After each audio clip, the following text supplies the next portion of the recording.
अस्सलामुअलैकुम वरहमतुल्लाहि वबरकातुहू।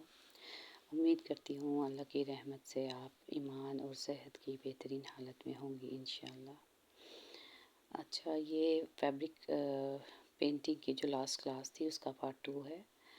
और लास्ट क्लास में मैंने ग्रुप में जो पहले अपलोड की थी उसी के एडिशन के साथ मैंने वो क्लास अपलोड की है। उसमें मैंने आपको लीफ की मिक्सिंग जो है उसकी 2 टेक्निक्स आपको बताई हैं।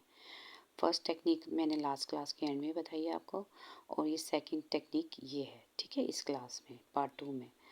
तो काइंडली आप अपनी असाइनमेंट्स में फ्लावर के साथ आपने लीफ भी करने हैं, 2 लीफ करने हैं आपने।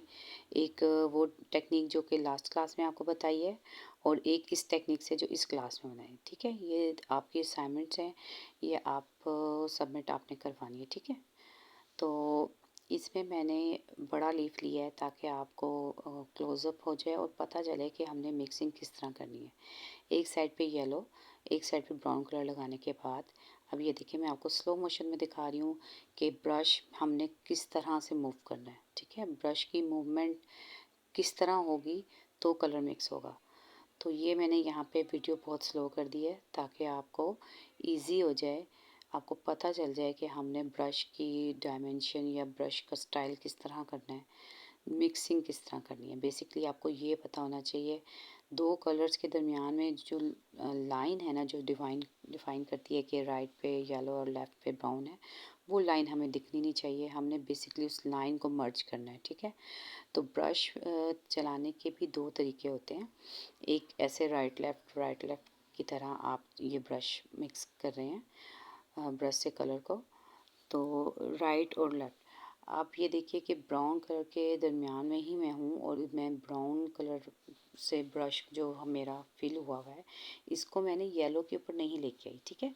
अगर मुझे येलो की साइड से मिक्सिंग करनी पड़ेगी तो मैं पहले ब्रश को धोऊंगी, साफ़ करूँगी उसको कपड़े पे हल्का सा टैप करके, उसके बाद में येलो की साइड से उसको मिक्सिंग शुरू करूँगी। तो जितना आप ब्रश धोएंगे और धो के इस्तेमाल करेंगे तो उतना आपका काम अच्छा होगा।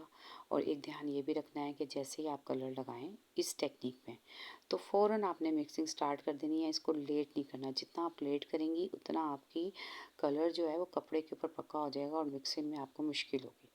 तो मिक्सिंग फिर सही से हो नहीं पाएगी, और फिर एक लाइन सी हमें नज़र आएगी, मिक्सिंग नज़र नहीं आएगी, ठीक है। कलर मर्ज नहीं होगा आपस में। तो मैंने एक राइट लेफ़्ट करके ब्रश को किया है, और एक ब्रश को सर्कल में करके यूज़ किया है। 2 तरीके से हम मर्जिंग कर सकते हैं, एक राइट लेफ़्ट करके और ब्रश को, और एक ब्रश को सर्कल में घुमा के, ठीक है। कपड़े के ऊपर रख के सर्कल में घुमाते जाएंगे, और तो इस तरह फिर हमारा कलर जो है अच्छे से मिक्स हो जाएगा, ठीक है। आप देख रही हैं इस टाइम पे काफ़ी हद तक कलर अच्छे से मिक्स हो गया है और उसकी कोई लाइन शो नहीं हो रही, ठीक है। तो इसी तरह का लुक आना चाहिए आपका लीफ के बाद, ठीक है। ये वर्टिकल और हॉरिजेंटल 2 तरीक़ों से मैंने आपको कलर लगाकर मिक्सिंग करना बताया है, ठीक है। तो अब ये देखिए मैंने इसको स्पीड ज़्यादा बढ़ा दी है क्योंकि आपको टेक्निक पता चल गई है किस तरह हमने कलर मर्ज करना है। तो अब मैं वीडियो काफ़ी लंबी हो गई थी, तकरीबन हाफ़ एन आवर से ज़्यादा की हो गई थी, तो फिर मुझे इसको स्पीड बढ़ानी पड़ी क्योंकि इतनी लॉन्ग वीडियो कोई नहीं देखता। तो वैसे भी यहाँ पे सिर्फ अभी मिक्सिंग ही हो रही है। अब मैंने 3 नंबर का ब्रश लिया है, ठीक है। अब उस नंबर से मैं मिक्सिंग कर रही हूँ।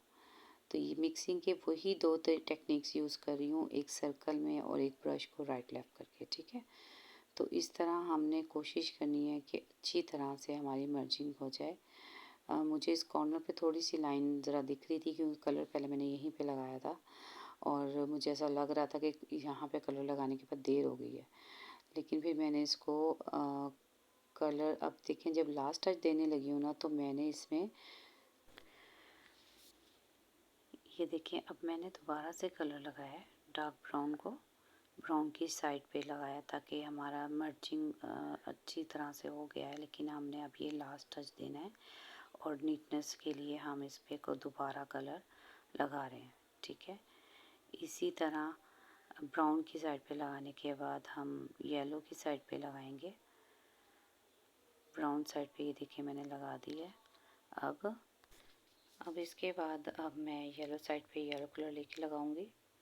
ठीक है, जहाँ आपको लगे कि कलर थोड़ा सा ख़राब हो रहा है या ब्राउन वाला येलो साइड पे आ गया है, तो आप उसको फ़ौरन साफ़ कर दीजिएगा, ताकि वो फ़ौरन करने से ठीक हो जाएगा। अगर थोड़ी देर रहा तो वो फिर कलर पक्का हो जाएगा।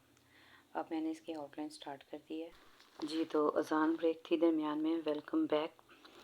अज़ान के टाइम सारे काम रोक देने चाहिए, कोई काम नहीं करना चाहिए और अज़ान का जवाब देना चाहिए, और ये अज़ान के एहतराम में शामिल है। तो मैंने उस टाइम स्टॉप कर दी थी। अब मैं नेक्स्ट स्टार्ट कर रही हूँ आउटलाइन। आप देख रहे हैं वाइट कलर से आउटलाइन कर रही हूँ, लेकिन अगर कपड़ा जो बेस है कपड़े की उसका कलर डिफरेंट होता तो ये वाइट इससे भी ज़्यादा प्रोमिनेंट होता। तो मैंने आपको ये फाइनल करके दिखाना था, तो मुझे लगा कि वाइट सही रहेगा बनिस्बत ब्राउन के। बस आपने 0 के नंबर का ब्रश लेना है। कोई भी छोटे साइज़ का काम हो, फ्लावर हो, लीफ हो, उसको हमने 0 नंबर से ही करना है, और आउटलाइन तो करनी ही 0 नंबर के ब्रश से है। इसके अलावा किसी ब्रश, बड़े ब्रश से आपने नहीं करनी, फिर नीटनेस नहीं आएगी। ठीक है, तो ये स्टैम्प में थोड़ा सा कलर चला गया है, उसको मैं जब स्टैम्प को ब्राउन कलर करूँगी तो उसको तब हम नीट कर लेंगे। अभी हम लीफ को फोकस कर रहे हैं, लीफ पे, और वाइट कलर इसके अंदर जहाँ जहाँ हमें लग रहा है कि वाइट में नीटनेस नहीं आई आउटलाइन में, थोड़ा सा रह गया, कलर कम लगा, तो हम उसमें और कलर लेके नीटनेस लेके आएंगे। अपनी लाइन को प्रोमिनेंट करने की कोशिश करेंगे आउटलाइन को। जी, तो आप देख रहे हैं कि हम इसकी आउटलाइन कर रहे हैं, थोड़ा थोड़ा कलर लेते जा रहे हैं और लगाते जा रहे हैं। तो चैनल को सब्सक्राइब कर दीजिएगा, लाइक एंड शेयर कर दीजिएगा, और बेल का आइकन हिट कर दीजिएगा, ताकि न्यू आने वाली वीडियोस आप तक पहुंच जाएं। और अगर किसी को इस कोर्स की ज़रूरत है तो वो इससे सीख पाए और कुछ अर्निंग कर पाए। आसानियाँ बांटेंगे ताकि अल्लाह ताला भी हमारे लिए आसानियाँ पैदा करे। तो कोशिश कीजिए कि आप सब प्रैक्टिस करें जब आपको टाइम मिले, जब आप फ्री हों। अगर रमज़ान में आपको टाइम नहीं मिलता तो इंशाल्लाह रमज़ान के बाद। ठीक है, तो नेक्स्ट क्लास तक के लिए अल्लाह हाफिज़। दुआओं में याद रखिएगा, और अपना और अपने प्यारों का बहुत सा ख्याल रखिएगा। अपने ग्रुप से जुड़े रहिए। ठीक है, आप लोग लीव करते जा रहे हैं कि शायद ये क्लास अब कोर्स ख़त्म हो गया तो अब सब कुछ वाइंड अप हो गया। ऐसा नहीं है, अब नेक्स्ट कोर्स भी इसी में स्टार्ट हो जाएगा, फैब्रिक पेंटिंग का एडवांस कोर्स। ठीक है, और दूसरा ये कि इस कोर्स की आपने जितनी भी असाइनमेंट्स हैं वो आपको मैं ईद के बाद 1 हफ़्ता और दे रही हूँ, जिसमें आप सबमिट करवाएंगे। सिर्फ 3-4 क्लासेस रह गई हैं इस कोर्स की, उसके बाद ये कोर्स वाइंड अप हो जाएगा आपका। ठीक है, तो अभी मैंने दूसरे कलर्स में आपको टेक्निक्स बतानी है। ओके, टिल देन अल्लाह हाफिज़।